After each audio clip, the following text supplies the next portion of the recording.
go. Hello, Reigning Spirit Dojo Land.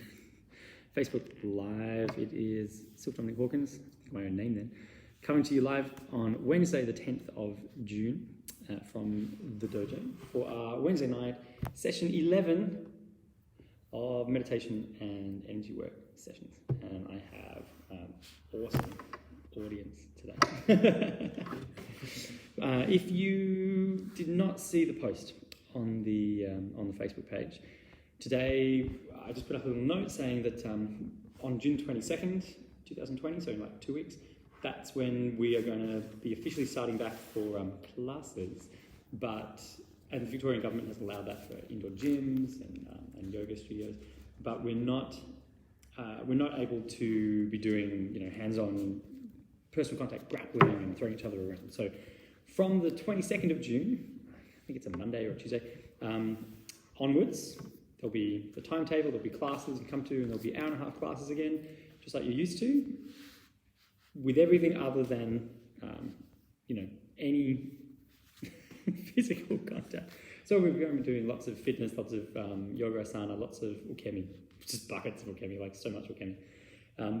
A whole bunch of kata, weapons kata, like general group work, but philosophy and psychology, Hoshinden psychology stuff. So we're doing that. And then whenever we get the go-ahead to start reintroducing some grappling, it's not quite the word I want, but you know what I mean, then we'll put that back into the classes.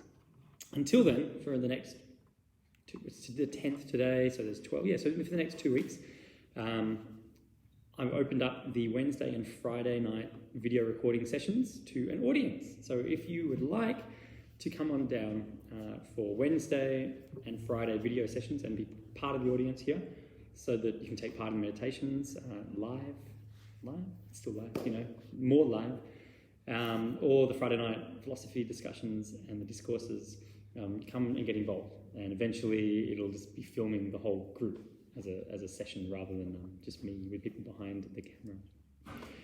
So if you're interested in that, watch out for the posts and comments on the Facebook page. I know there's a few other people coming this Friday I've already heard back from who are keen, so you're more than welcome to come on down to the dojo. We're allowed to fit 10 people basically for the 40 square meters of mats that I calculated out. So you will need to comment on the special group page just to say that you're planning on coming, and we'll make sure that we keep the numbers at that. But otherwise, we can spill out onto the street. Whatever. So I hope you're well. I hope that was enough padding time to let everyone join. Those who are watching from the comfort of your home, thumbs up if you are ready to go. And we'll get started. Okay. So we're continuing on. This is session 11. We've been building so much momentum in our meditation work. And I said I trailed off last Wednesday, finishing note that it was really important that we maintained a separation between meditation and visualization, that they're separate things and that they have separate purposes, and they're actually ideologically opposed, if you consider what they mean. So that visualization is about evoking and encouraging and dwelling in imagined experiences of the five senses and the emotional sense about the future or the past or the present, but in alternative places and realms, and what if I was actually 7.5 feet tall and I lived in a mountain shack. All of those kinds of things. Those are evoking experiences in the sense of sensation, body sensations, different from the tangible experience that the body's having right now. Meditation, specifically sense observation meditation, is the opposite of that. It's about what is going on right now, what is available, what are the smells, what are the sounds, what are the things that I can hear, where can I feel the pressure, the body weight where it meets the ground, how does the breath move the body and shape me, what does it stretch and change. And so the two are completely different methods, both useful, but they're not the same. So as we continue on with the work, I want to make a really important distinction, because I want you to make sure that when you're observing, say for example, tactile sense in these meditations, You are legitimately following the trail of nervous system response. You're not projecting imagined experiences into your fingertips or imagined experiences in... Okay, we're back. If you lost me then, it might just catch up. So, hopefully you caught all of that. If not, I'll tell you again in the future. We're going to get started. You can find yourself somewhere comfortable or not. It doesn't really matter. You can do this standing, jogging, sleeping, probably not sleeping, lying down. You can start with your eyes open or closed. We're going to begin by taking a breath in through the nose, down into the belly. Out through the mouth. Just softening the face. As you breathe in and out, the cycle of the breath in through the nose. And it fills up the belly. Fill your abdomen with breath and space. Stretches your ribs. Stretches your kidneys. Your chest. As the breath lifts higher, collapses out through the mouth. In through the nose. Out through the mouth. And every breath in and out, these full breaths should shape your body. Just place your head over your shoulders, over your hips.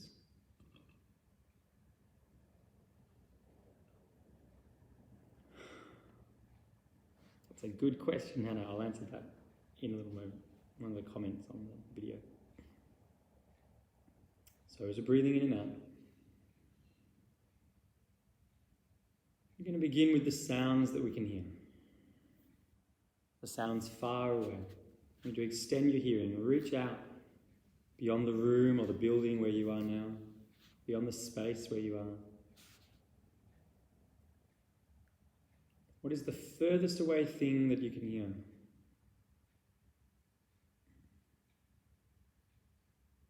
And follow that.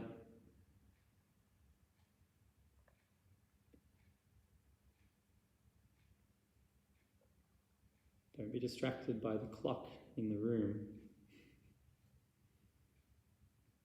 Keep your attention peeled on the sounds that are the furthest away. Subtle sounds. Tires on a road. Sound of an engine, a car.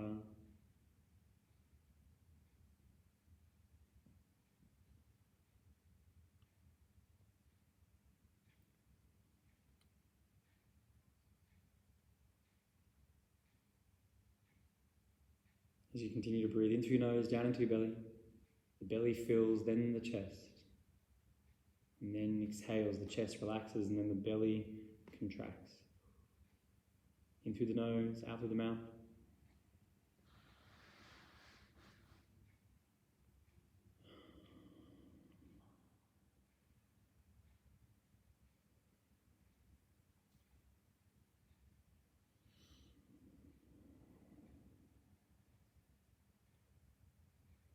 And as we continue to breathe, continuing to listen, taking your attention to the sounds very close. Sounds within the room or the building, within the space that you're in. Sound of your own breathing. In and out. Should be highlighted now.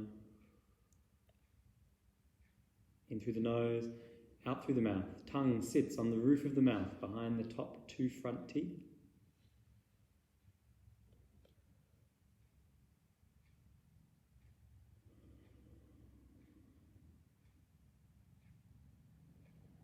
Ignore the sounds outside and hone in on perhaps one sound in the space very close to you.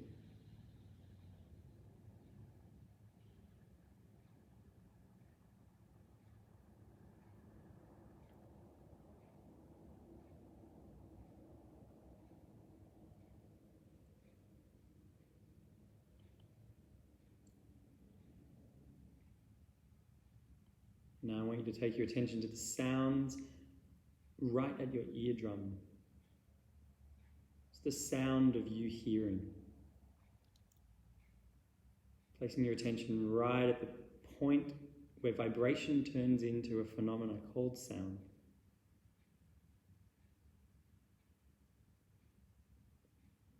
I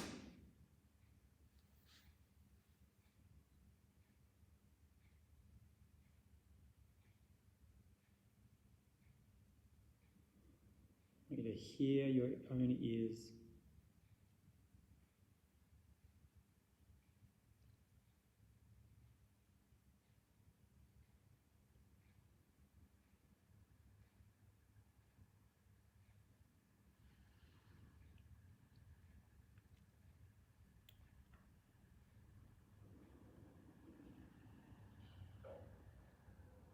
And just soften the focus on hearing. As you just go back to the breath, in through the nose, down into the belly.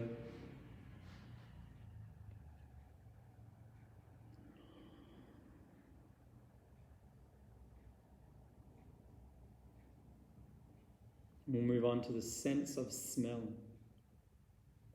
As you breathe in, I want you to focus on the smells that are in the surrounding vicinity. The smells in the room, the smell of a cup of tea on the desk, the smell of the flowers, the vase in the corner, maybe the smell of dinner just cooked on the other side of the house. Exploring external smell. 5 breaths.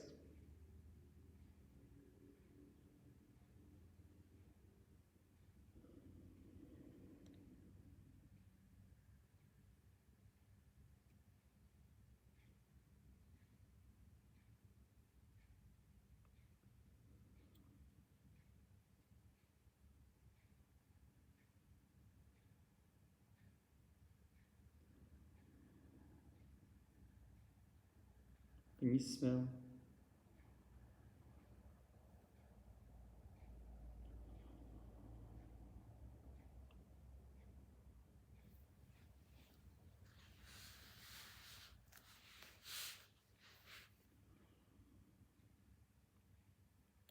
Now drawing the sense of smell closer. What can you smell around your face?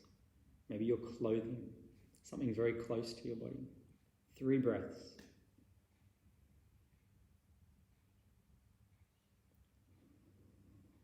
Can you smell the wool of your scarf?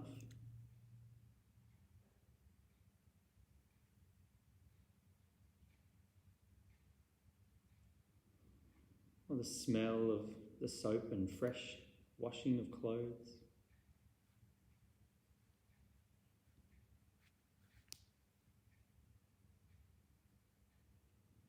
Or perhaps you just really stink. Can you smell yourself?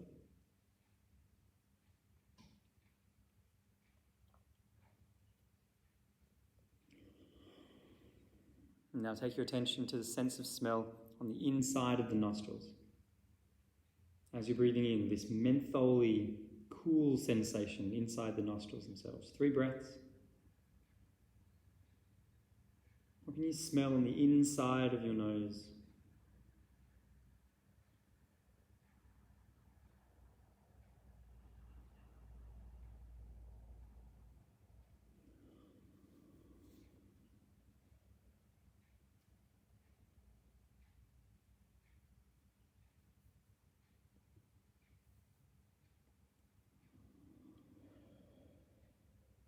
And just relax the focus on smell.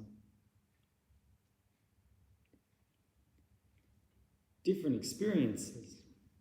Hopefully you're able to find that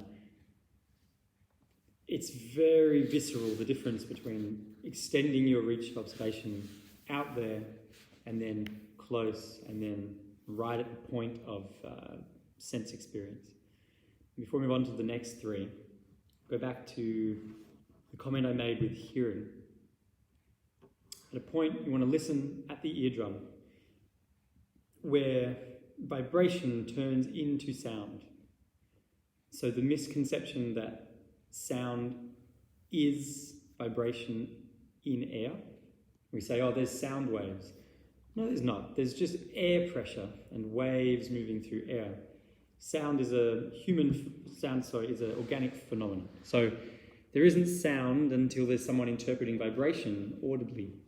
And that old thing, if a tree falls in the woods and no one's around to hear it, did it make a sound? The answer is no. There wasn't a sound, but the tree definitely would have made vibration, but not sound. And so you will look at these and it will help you understand that the whole world is just pulsing vibration. It's only at the point where you allow yourself to interpret that in a useful way, in a way that makes meaning to you, or rather in a way that you apply meaning to, that suddenly it becomes an experience of yours. Otherwise, it's just a happening. It's just a thing. Right now, I cannot see what's happening 10 kilometers away with my eyes. And so therefore, nothing's happening in my experience 10 kilometers away. Visually, the things that are happening are in my immediate surroundings. If I take the time to listen, maybe I can hear the car a kilometer away up the hill. And then I've expanded my world. Now I can experience up to a kilometer away, and so on and so forth. So for these next three activities, we're going to move on to taste next. We're going to do the same thing. We're going to explore through three stages of, I suppose, lensing, focus. I want you to just keep that idea in mind that there might be chemical vibration in the air around you. It's only when you decide to interpret that as taste that it suddenly has meaning for you. So you can have your eyes open or closed, settle in for the next part of this is just the warm-up. As you breathe in through the nose, down into the belly, now through the mouth, we're going to take our attention to the taste sensation. What can you taste in the air around you? Breathing in, holding your breath for 1 or 2 seconds, tasting, and then continuing to taste through the exhalation all the way out. In. Don't confuse the smell and taste sense, keep them separate. Breathing out, tasting. Breathing in. Holding the breath for a few seconds, tasting. Breathing out slowly, tasting.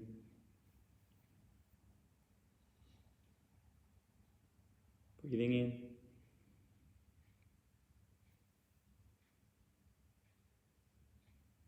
Tasting. Breathing out, tasting.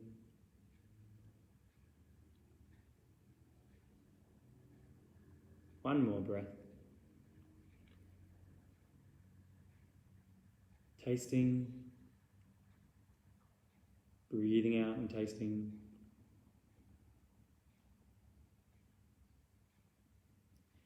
Now as we breathe in and taste, we're going to take our attention to the taste very close, inside the mouth, on the cheeks, the teeth, maybe dinners, the leftover of dinner, or a cup of tea from 6 hours ago.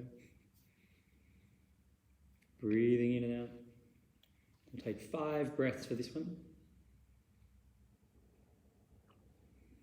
And just tasting. What can you taste within the mouth in smaller encapsulation?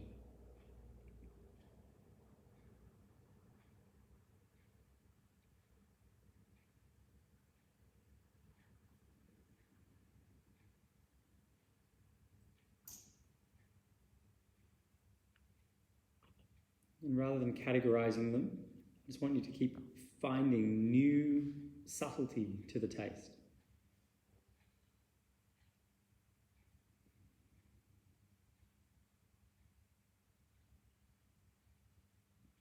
One more breath.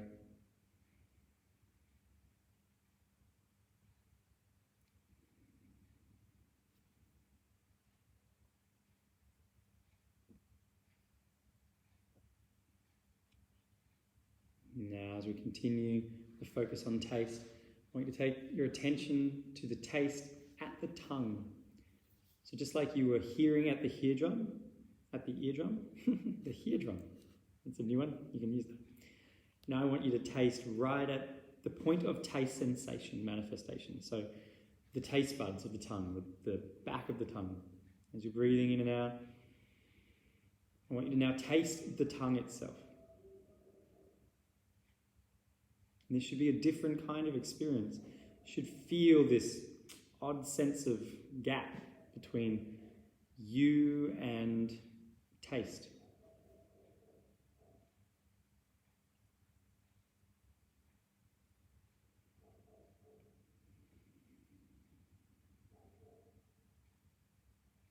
Two more breaths.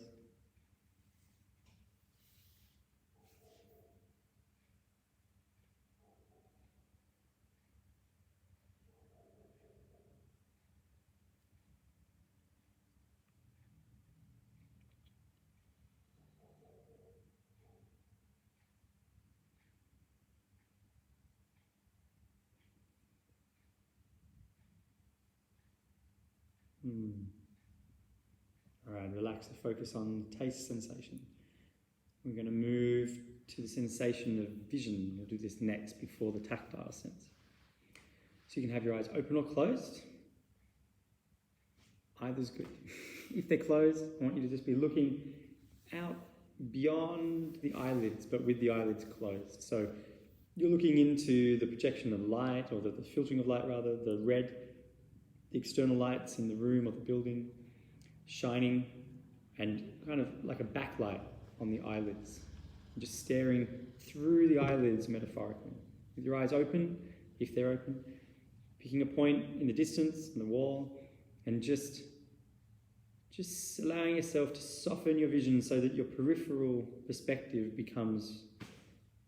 you become aware of that. And you can look forward, but be fully conscious and cognitive of the things in your periphery. So as you're breathing in and out, we're just gazing into space. 3 breaths, off we go.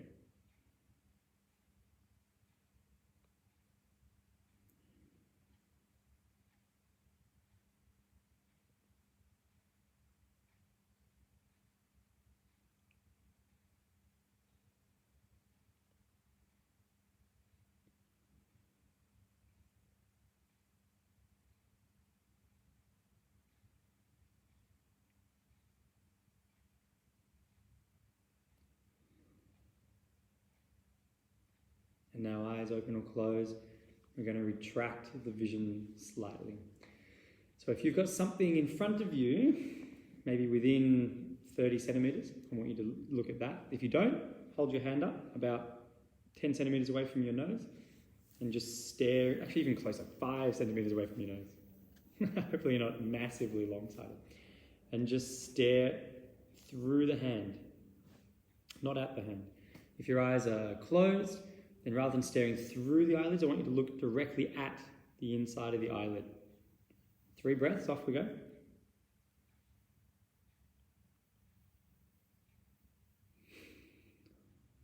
And you're just observing vision, just like you were listening, observing sound. Now you're just observing vision.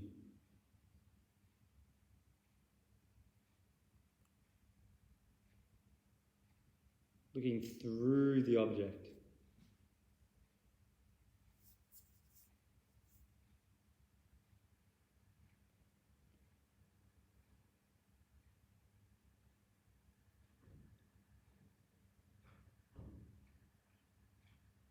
One more breath.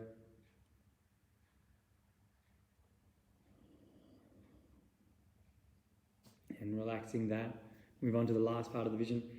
So now eyes open or closed. If they're open, you're just staring into space, but your goal is to look at the tissue of the eye while staring into the space. If your eyes are closed, you're looking at the tissue of the eye, not at the eyelid, the inside of the eyelid. 3 breaths. Good luck. See what you can discover.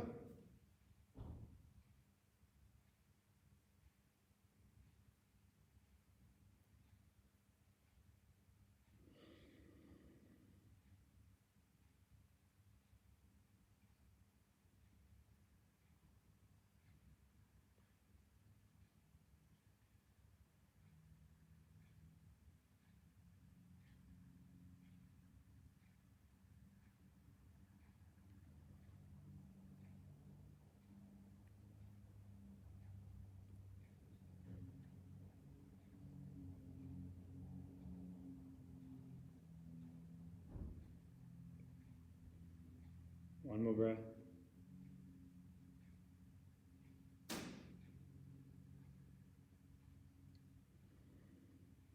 And just softening the focus on vision. And we'll get up to doing our final of the 5 senses for this round. I want you to position yourself in a place where you can put a lot of body pressure on just one isolated part. So if you're sitting in Seiza, shuffle yourself around into something. If you're lying down, just choose, decide on the area of the body that you're going to focus on. So if you're standing, for example, you might have tactile sense of sensation, where the body meets the ground in the heels and the pads of the feet and the toes and the side of the arch. But I want you to pick one very specific point, whatever it is. And I tell you that I want it to be something that is where the pressure of your body is meeting the ground, but actually by session 11 you can do this anywhere on your body. The only reason that we start with somewhere where the body weight meets the ground is because the pressure sensation is so obvious that it's such a good starting point for people who are not used to looking for sensation in the flesh. If you're ready to do something else though, you can focus on the end of your nose if you really want. The tiny little lobe, bottom part of your right earlobe. Or even better, the back left of your shoulder. So what we're going to do is we're just going to be observing sensations, physical sensations this time, the tactile sense in the body. The body sensation is the reverse to the others. Where we started listening out wide and then crept back, the sensation of the body starts close and travels outward. So we're going to start by just observing the feeling, like the sensation of pressure, or if you picked another part of the body, a sensation of tingling or blood pulsing or whatever it might be. We'll take 3 breaths. Off you go.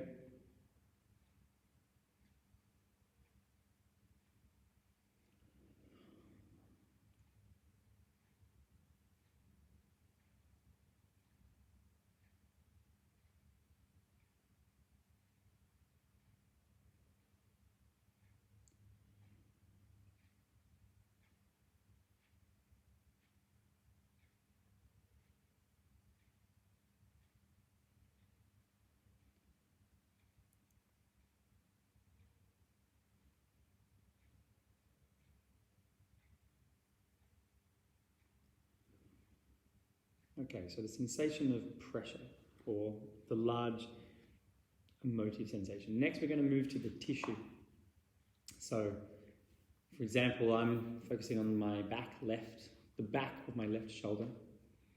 So initially I was looking at the sensation as a throbbing sensation, and kind of like a curious, squeaky kind of sensation.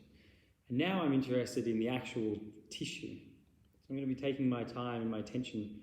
I'm honing into like maybe a 5-cent piece kind of diameter, or less, half a 5-cent piece, somewhere on the back of my left shoulder. And I'm just going to be looking there at what nervous system sensations there are. So I'm wearing clothing. I might be able to discover some of the scratchiness of the clothing, or even a seam of a shirt or a top, something like that, a texture. So whatever part of the body you've chosen, your goal now is to look at it as you breathe in and out, observing the tissue itself. Breathing in and out, off we go.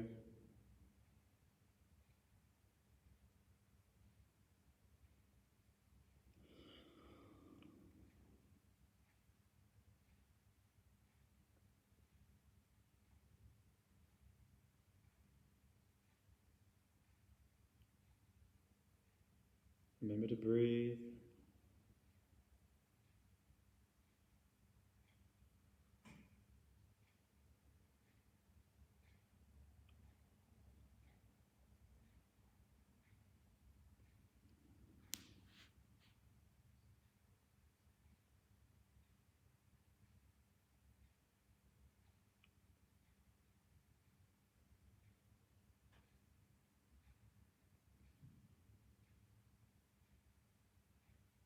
And now, with the tactile sense, we're going to be reaching out beyond the flesh.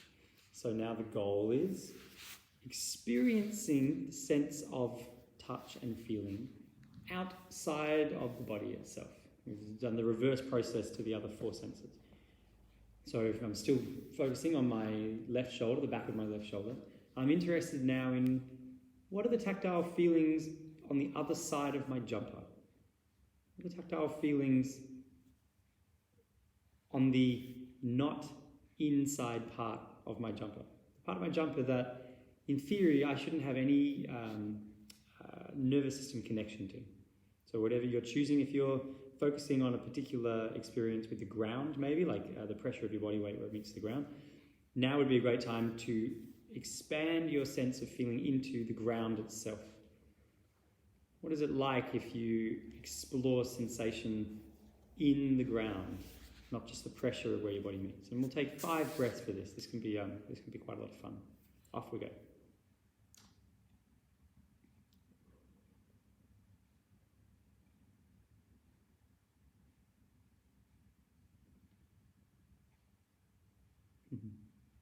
You get little chills and runs up your spine. It's quite nice.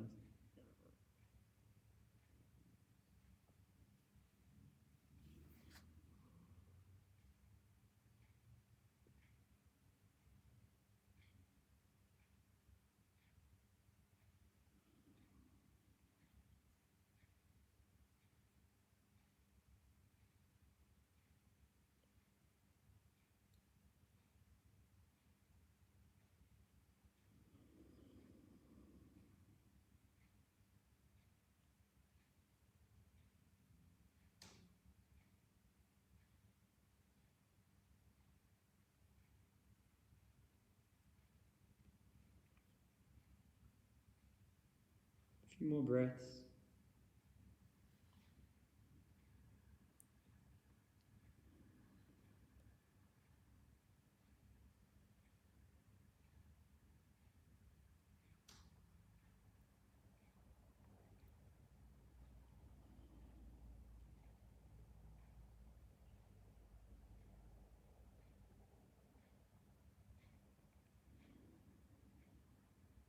And just softening the focus there. And just chilling out, opening your eyes if they were closed, relaxing your body. So, hopefully you're warm and quiet, and after that, those experiences, I started mentioning this last week at the end of the video. So if you jumped out halfway, you have to go back and watch it.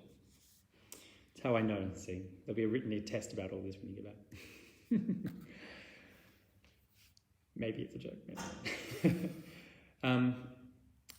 When you actually take the time to explore the ability for you to reach, and it's your mind that you're reaching out into, just don't make a mistake out of that. The sounds that are existing, the sounds that are just going on. There's cars driving up and down the road outside the dojo here, just concurrently, So at the point where I begin to sit down and listen and hear that, that's just me arriving at that's called, that would be realization. It's not revelation, Everything's already revealed. It's us in realizing those things. So it's me allowing myself to interpret the vibrations that were obviously already going on, because if I can sit down and take a moment and suddenly hear so much more than what I was hearing, then those experiences didn't just magically, that's not true. Those vibrations didn't magically just appear out of nowhere. They've been going on the whole time, bombarding me left, right, and center. Same with the visual sensation. Same with the vibrational experience of the nervous system, or the smell or the taste. But obviously I pick and choose my focus.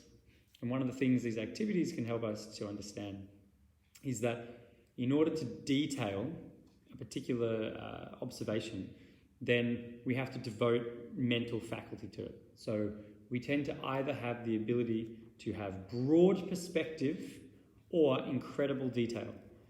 And it's very few individuals who can have some kind of balance of the two.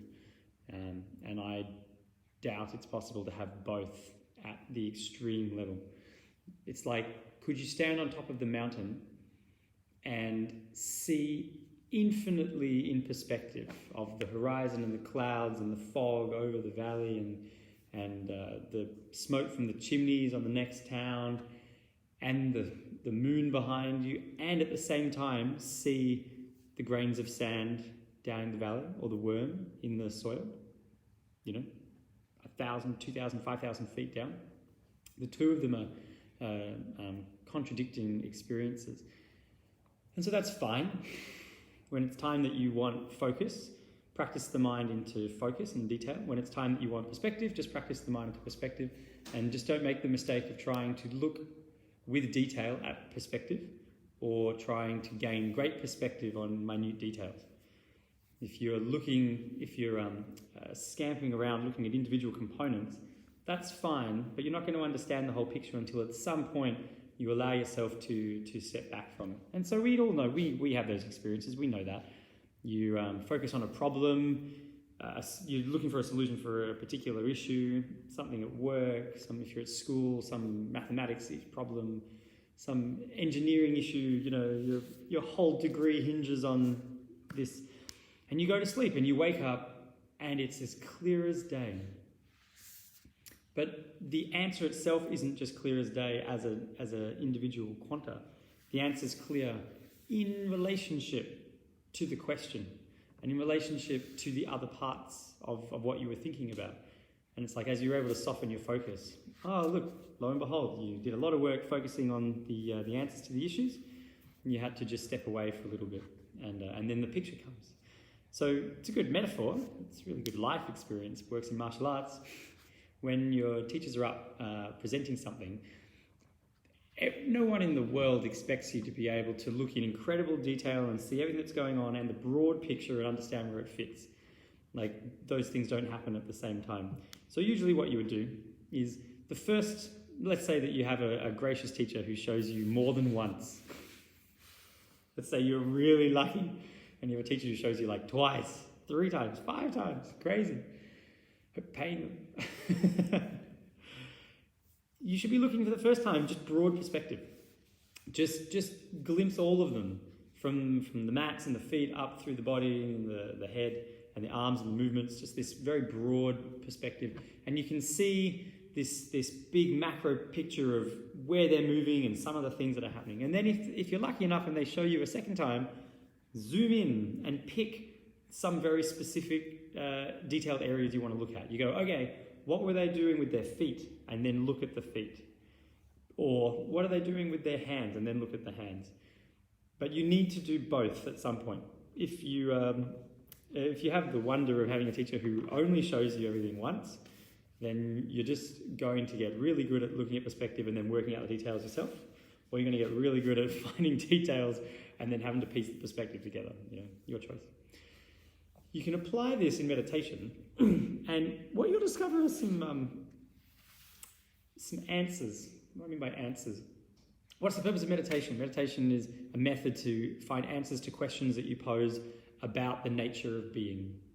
So if you have a question about the experience of reality, and if your question is about your unique individual experience of reality, how am I feeling? What do I mean by I? Who is this? Where is the limit, the extension of that which I call me? When I say I, what do I mean by that? What's tied up in that? Who are the stories? Those you can't Google those questions. Yeah, if you type in a question into Google, who am I? You're not going to get a very satisfying answer. Those kinds of things are for external, kind of factorial-based things.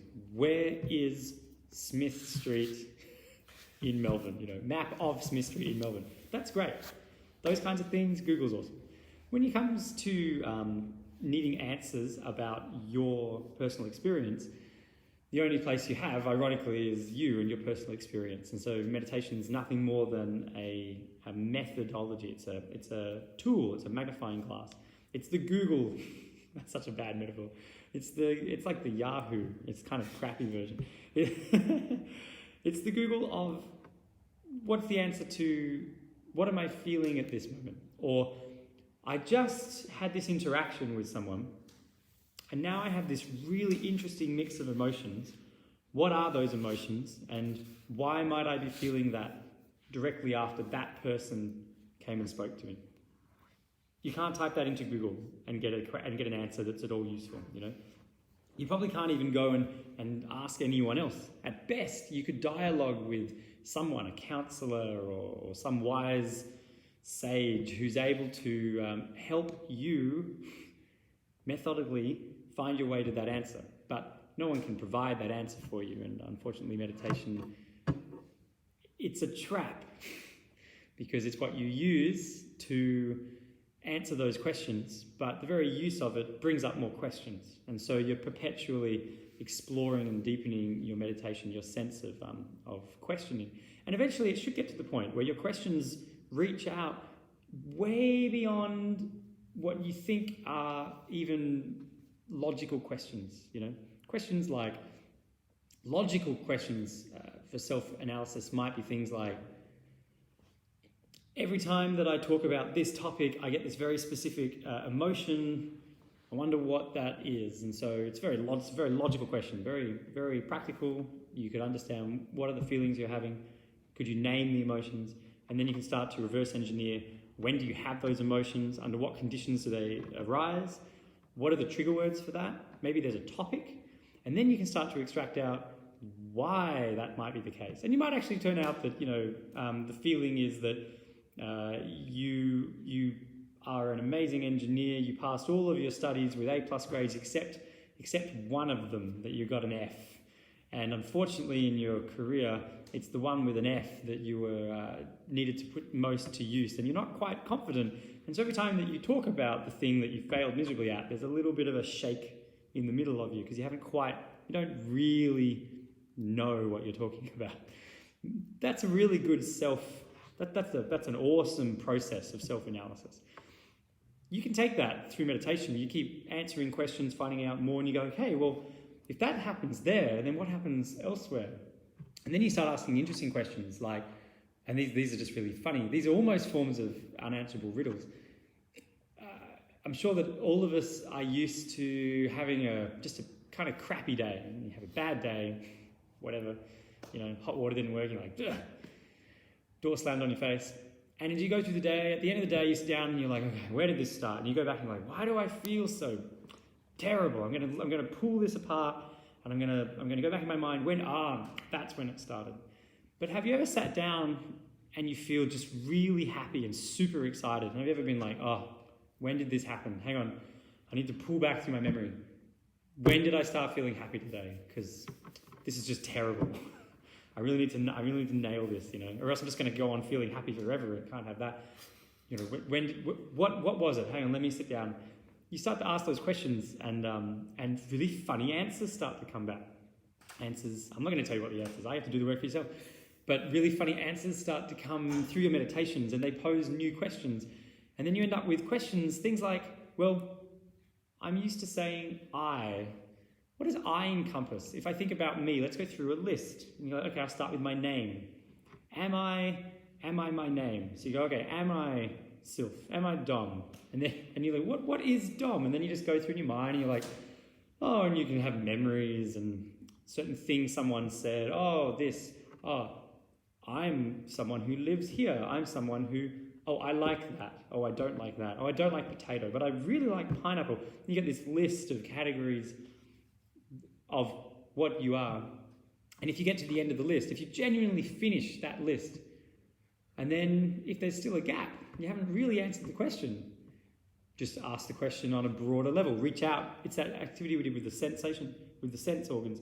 Reach out to a different level of focus. Go, okay, well, is there more to Dom? Is there more to Sylph than the list of likes and dislikes and memories? And you start thinking, if I was to ask, could I imagine me liking all the things I don't like? Could I visualize myself into a place where I love potato? It's one of my favorite things. I live in Italy, and I have a fantastic beach house. You start to end up into the realm of visualization, but not for the purpose of manifestation, just for the purpose out of interest and curiosity. Could you keep experiencing what you think is you if you kept adding to the conditions? And if the answer is yes, well, then you've got a problem on your hands. Because if you think you are who you are because of the experiences that you've had and the memories you built up, etc., but you can imagine yourself as you in a completely different context with completely different experiences, then the problem you arrive at is you're obviously not you made up of only the experiences that you had. There must be something that you associate as you that is transcendental to the experiences in the matter. And then you start asking the question, that's a rabbit hole, far out. Oh, who am I then? And eventually you're brought out to the point where you probably can't find a distinction of who Dom is in relationship to the table or the wall or the person down the road or your flatmate, or your partner or your boss. Like, eventually the layers of the identification blur in such a way that it almost makes it difficult to just function in society. And it's for those reasons that things like meditation, those kinds of questions, they're usually set up and poised in some kind of ritualized progression. If you just send people off into the infinite depths of these questions and answers, and it happens sometimes, people just have a certain life experience that kind of jolts them into some kind of sense of hyper-realization. And if they don't have some framework within which to reference that against, or someone to talk to, or someone that they know who's a role model of that, or somewhere like a book to go to reference, what those experiences might be, then those people, they can turn mad as a hatter. They're the ones who start running down the street screaming that they are God, and you're like, yeah. But if you really understood that, theosophically, you'd know we all are. And then you wouldn't need to tell any of us, And you certainly wouldn't be off, throwing yourself out on the street, asking people to bow to you because you're a god, because you'd fully understand that they're all gods as well. So it's this misunderstanding of the context. And there's a very specific reason why these types of meditations are staged in the way that they are. And you find that as you just wander through and asking these questions of yourself, as the answers come up, you're usually prepared for the answer, even if it starts to take you out into strange territory. And what I mean by strange territory is if you've built a sense of identity around something that you discover to be false, happens probably to all of us, you're going to really need to have some method for redeveloping your sense of identity with new things, or being able to exist with a deconstructed sense of identity. Those are probably the two options. Otherwise, you just kind of go a bit weird, a bit crazy. And I can think of a whole list of people I know who are like that. They're just a little bit crazy. And it's because they got to a point where they didn't really know how to go any further. So segueing on that, good segue point. This idea of the sensations that we've been exploring in this meditation. This is effectively a type of vipassana. It's a type of observation. Sit, observe. Not even sit. It's the wrong one. To watch. Just to watch. To take stock of, yeah? And the things that you're observing are just the natural experiences of the human being. And there are certain heightened levels of those experiences. There are heightened levels of hearing. And if any of you have ever been in like a car accident or something that's like suddenly shocking, you'll know that experience where all of a sudden you can hear, it's as if you can hear 30 kilometers away. You can hear the intricacies of glass shards cracking on the ground 100 meters back. This incredible sense of not the power is the wrong word, but the amazing ability of the human body.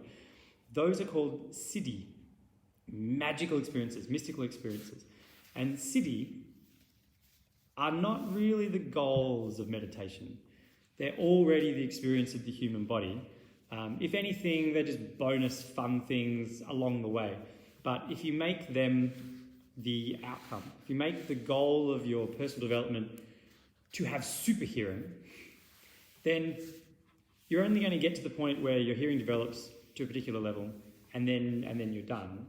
And then you're going to probably weirdly identify yourself as super hearing guy, and you'll put an S on your shirt and it'll be like, oh, SH, you'll be like super hearing man, and then you'll, clean up the streets with your vigilante superpower of super hearing. And then if all of a sudden one day your super hearing powers just vanish, your whole life's fallen into array. Because who are you? What do you do? It's the Beowulf story. If your identity is as a warrior who defeats monsters, and as you defeat the monsters, the king showers you with gems and the princess marries you and you inherit the kingdom, well, you better make sure that they're keeping monsters, or else your career's going to end really quickly. So the people who start off as monster warriors very quickly become the people who create monsters, so that they have things to fight against, so that they can continue the career of their identification. And those old stories are they're like warnings on the road, little sign path, little warning sign from people who have obviously tread those paths, made those mistakes, like all of us. And they've been able to write something down and be like, hey, for the rest of humanity, here's a metaphorical story, here's an archetypal story about this very imaginary experience that may or may not have happened to you. And as you relate to it, you grasp insight and you go, okay, I understand. If my whole sense of self, if I wrap up myself, if I answer the question, who am I, with the answer, I fight for good, I'm a good person even, that's terrible. Unfortunately, you've now committed yourself to needing bad people all the time. There always has to be bad people. How can you continue to be a good person unless there's bad people to fight against? How can you be someone, how can you even know that you are good? If you're referencing yourself against something and you're like, well, I strive to be a good person, don't you need to constantly be aware of bad people so that you can compare them to yourself and then reference the gap? And so long as you're nowhere near them, you consider yourself good. And what happens if they just vanish one day and you no longer have a reference of good, of bad, so therefore you can reference good as a starting point? And then you're just adrift. All of a sudden, the devil's advocate, the devil sits on your shoulder. It's like, well, who do you think the devil is? It's you, yeah. The devil sits on your shoulder and says, are you good? Maybe you're actually the bad guy. And this strange sense of doubt creeps in. And those people suddenly, rather than, not necessarily, the two options are, at that point, deconstruct the identification of being a good person and just chill the fudge out, or go and find bad people. Go and put yourself in a position where you can once again feel like, yes, I'm good because I found all these bad people. I'm now I go and I work only with bad people because they need me. You come up with some stupid story as to why it's very important that, you continue your work. But really, on a deep level of motivation, you're just identified with that way of being. And so when we talk about siddhi in these experiences, it's presented in meditation as being the wrong goal. Yeah, so it's like in our Judeo-Christian culture, we talk about sin, S-I-N, to sin as a verb, or sinning. And we have a weird interpretation of what that means in modern context, but the word I think maybe in ancient Greek, but in ancient Aramaic, just means for an archer to miss the target when shooting the arrow. So to miss the mark, to miss the point. So if you've shot the arrow, if you were aiming and you've shot the arrow but you miss the bullseye, then you have sinned. You've missed. And what do you do when you miss? You refocus and you just shoot again. You just try again. That's what that is. You don't burn in hell for eternity. You just try again. It seems quite simple. So in that idea, it's like if you find yourself at some point, and every single one of us does, this always happens. That's why I'm prefacing it. And I'm talking from experience. if you suddenly discover at one point that you've identified yourself with a dangerous illusion, an illusion that means you have to keep causing trouble so that you can keep feeling good, or you have to keep finding, you become a cop so that you can fight against the evil villains, and then eventually you hopefully work out that there's no end to the evil villains because your whole purpose as a policeman is to roll them in. If suddenly if all crime vaporized tomorrow, you'd be out of a job. It's actually in your interest for there to be people who break the law. And so there's this thing from Taoism. It should be well understood. It says, what is a good person but a bad man's teacher? And what is a bad person but a good man's job? And the two are mutually arising. Yeah, it means one doesn't exist without the other. If you don't have good people and bad people, then you just have people. If you don't have good experiences and bad experiences, then you just have experiences. And it's worth just noting. So Siddhi are talking specifically about becoming focused on and identified with the superluminal experience, or the experience of you meditate yourself into a point where your hearing doesn't just come and go when you focus on it. You walk around town and this would be very overwhelming, but you can hear everything for 20 kilometers, a pin drop all over the city. You probably would never leave your house, but there are people who have those experiences. You twig yourself into a particular state of being where that focus on that sense is just on. It's just on all the time.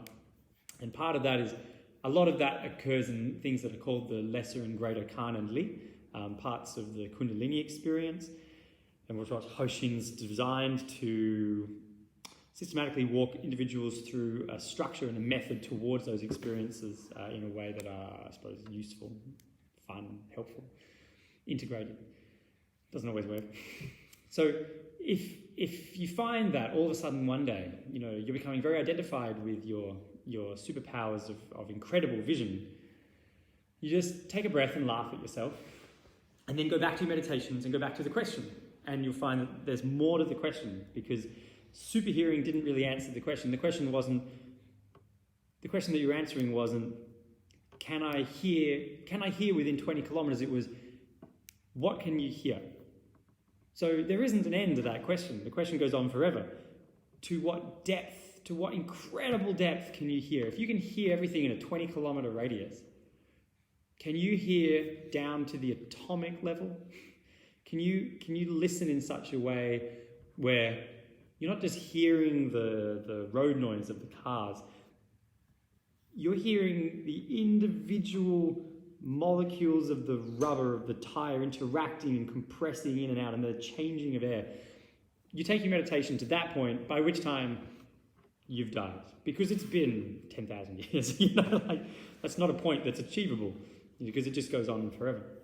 Same thing with that identification. So it's worth keeping in mind.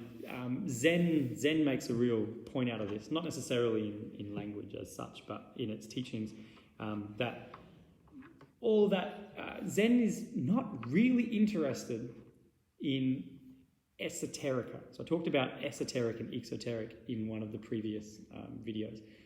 The esoteric, the hidden knowledge, the knowledge of a secret, close knowledge, and the exoteric, the exoteric, which is like the public knowledge, the knowledge overt, the knowledge that's put forward. So Zen is Buddhism. Zen comes from Buddhism. It's an amalgamation from Mahayana, and there are very esoteric Buddhist schools. There's incredible, like the Vajrayana, like whoa, and amazing schools of Tibetan Tantra. These really, really esoteric, mystical experience schools. And Zen's interest is not with them. Zen's interest is just in this, like, well, that's cool, but you haven't answered my question. My question wasn't, can you become a, mortal god who can shoot lightning from your hands? My question was, what can you hear? And that's where you find in Japan these little temples, just people, sitting, listening to like the sound of a drip from a drain pipe, in their temple.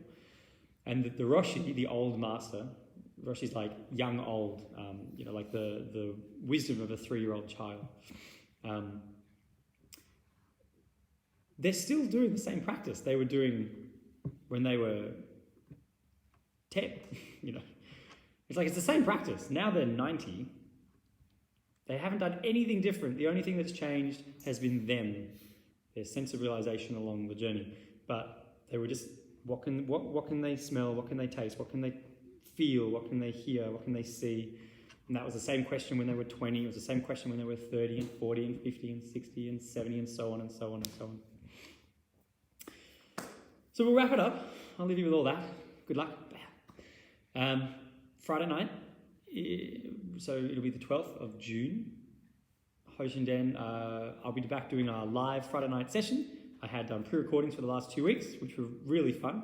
So I had my yoga interview with my Kundalini yoga friend Vicky, my awesome interview with my Bujinkan teacher Craig, and then we're back to live run this Friday night. As I said in the Facebook page, we were allowed up to 10 people in the dojo. So if you would like to come on Friday night and take part as an audience, we'll sit in the circle and chit chat. I've got my topics and I've got my agenda, so I'm just going to be dialoguing and discourse, but we'll be filming. I'm looking at where the camera might go. We'll just be filming on the night. So come on down if you'd like. Otherwise, if you're quite happy at home because it's much warmer, because the dojo doesn't have heating at the moment, then I will let you know in a couple of weeks, after we get past June 22nd, what's happening with all the timetable, how it's going to work, and welcome you guys back to class. Have a lovely night. Lots of love. Good luck.